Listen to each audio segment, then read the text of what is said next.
Magandang araw mga idol, boxing update po tayo. Cuadrolas Casimero, nag-iisang angas ng Pinas natin mga idol ay magbabalik na daw sa Lona sa Mayo taong kasalukuyan mga idol. Dimitri Bivol panalo by decision dito kay Bitter B mga idol. Grabe talagang bakbakan nila. Kaya mga idol, itong si Bivol tuwang-tuwa ito mga idol at paldong-paldo ngayon sapagkat siya po ang undisputed na sa light heavyweight o 175 pounds mga idol, na kung saan ay talaga namang pinakita ang galing ni Bivol. Hindi naman na natikyo itong si Bitter B mga idol, pero kitang-kita naman talaga na talagang dihado itong si Bitter B.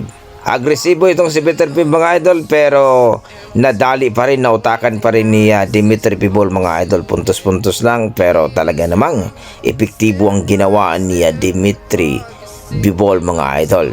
Talaga naman, sabi ni